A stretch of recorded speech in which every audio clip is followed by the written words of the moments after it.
Welcome to the next video on parts of speech. We're going to talk about conjunctions.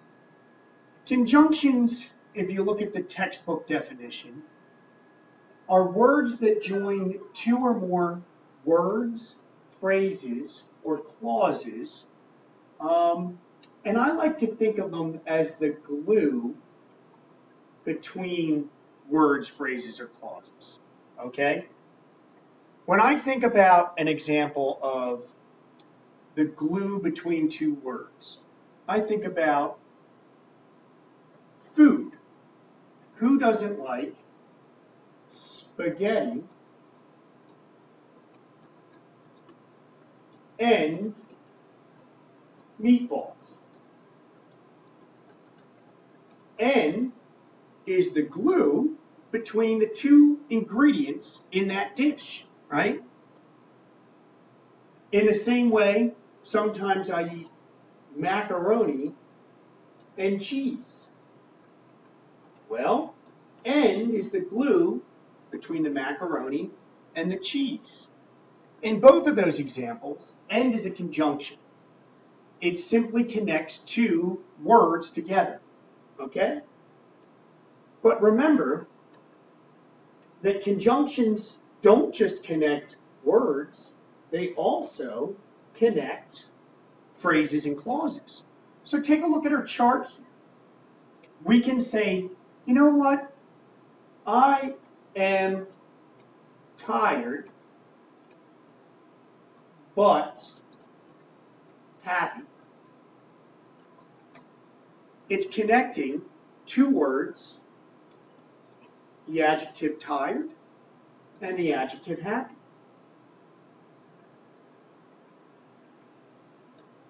I will go by the river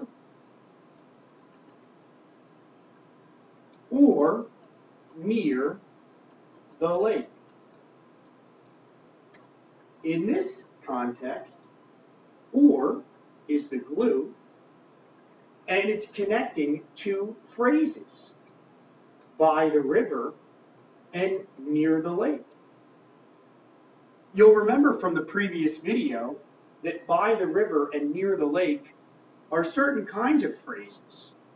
And you can tell what kind of phrases they are by the way they start. They start with relationship words. In other words, prepositions. So if you remember from the previous video on prepositions, this is an example of a prepositional phrase, by the river, and a prepositional phrase, near the lake, except now they're being glued together by a conjunction, or. In the next example, the lion roared and the mouse ran, we have complete thoughts. The lion roared is my first thought. It's got a subject and a predicate, comma, and here's my glue word, the mouse ran. Now the glue, the conjunction, is not combining just a word. It's not combining or gluing just two phrases. It's combining or gluing two independent thoughts. We say independent thoughts because they are clauses, independent clauses that have a subject with a predicate and another subject and predicate. The lion, what did it do? It roared. The mouse, what did it do? It ran. Complete thought one, complete thought two, connected with our conjunction and. So conjunctions are connecting words between words, phrases, and clauses. Okay? Now, there's just a little more that we have to talk about. There are different kinds of conjunctions. So let's take a look at the first, and in all of those three examples, the first kind of conjunctions are called coordinating conjunctions. Coordinating conjunctions are like equal signs in my mind. equal, okay? One thing is equal to another. So in a math equation, if you balance a math equation, you know that what you're trying to do is have even things on either side. Well, think of your conjunction, in this case and, as an equal sign, okay? But, or, and end in our examples in our graphic are all equal signs. The things that are being glued together are balanced on either side. The two words, tired and happy, the two phrases, by the river, near the lake, and the two clauses, the lion roared, the mouse ran, all combined and balanced with a coordinating conjunction. Now, the coordinating conjunctions are easy to remember. We use the word fanboys as an acronym for the first letters of each of those conjunctions. For is the first one, and is the second, nor is the third, but is the fourth, or the fifth, yet the sixth, and last but not least, so being the seventh. So if you can remember fanboys, then you can remember all of the coordinating conjunctions. And remember, coordinating conjunctions are the first kind of conjunctions. They are simply equal signs, making a balance between two words, two phrases, or two or more clauses. Okay? So that's the first kind of conjunction. But there are other kinds of conjunctions too. There are conjunctions that we call subordinate conjunctions. Now, you might not be comfortable with that word subordinate. So, maybe you're familiar with the terminology from a military context. If somebody is your subordinate, that means that they are beneath you in rank. So remember, sub means below, okay? So a subordinate is below in some way.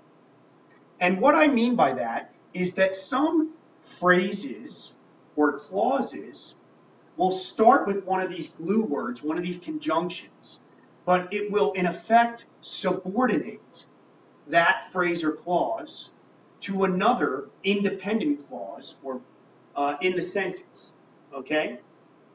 So, let me just give you some examples of some subordinating conjunctions, and then we'll take a look at how they are basically making that clause or phrase below the independent one to which it's attached. So, some subordinating conjunctions I want you to know are the awubis words. Now, awubis, unlike fanboys, isn't a nice, neat word to remember. But if you remember the silly word awubis, you should be able to remember the subordinating conjunctions that we're going to focus on. There are a few more beyond the awubis words, but these are what I would think to be the main ones, the most popular. So, I recommend committing them to memory. As, although, after, when, while, until, before, because, if, and last but not least, since. So, let's just take one of them. If I take a sentence and say, when I hit the ball, comma, I ran. If I take a look at that sentence, you'll probably notice that it starts with one of these subordinating conjunctions.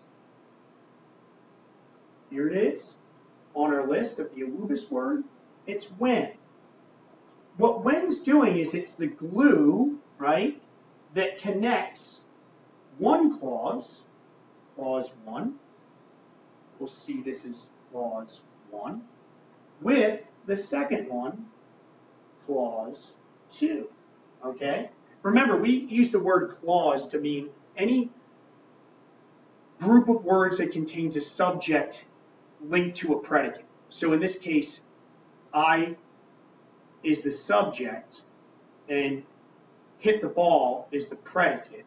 In the second one, I, again, subject, ran, predicate. So because it has those two ingredients, we call them clauses. So here we have when at the front of starting one of the clauses. And what it does in effect is it links these two ideas together. It lets us know that you ran when you hit the ball, okay?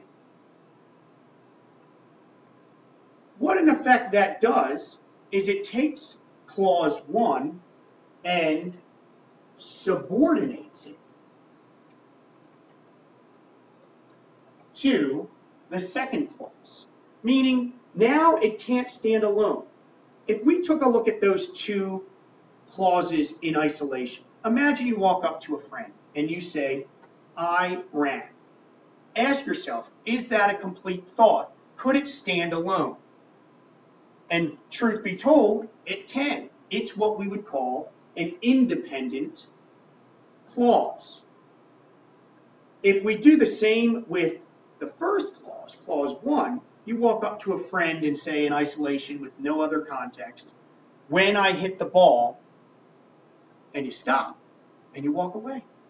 When I hit the ball, your friend would be very confused. He would probably, or she would ask you, well, what happened when you hit the ball? When I hit the ball is now subordinate. It's a subordinate clause because it doesn't complete a thought. It doesn't stand alone. It's not independent. And the reason it's not independent is because it starts with a subordinate conjunction. So, when clauses start with subordinating conjunctions, when I hit the ball, I ran. After I took the test, I was nervous that I failed. I was excited because I won the prize. In all of those examples, one of the clauses is starting with a subordinate conjunction. It's the glue that connects the two clauses together, but instead of being an equal sign, like our coordinating conjunctions, it is creating an imbalance between an independent clause, the one that stands alone, and the dependent clause now, the one that is subordinate to the independent because it starts with the subordinating conjunction. So, to review, a conjunction is simply a word that is the glue between words, phrases, or other clauses in sentences. Okay? Words can be, those conjunctions can be coordinating conjunctions, and think of them as equal signs.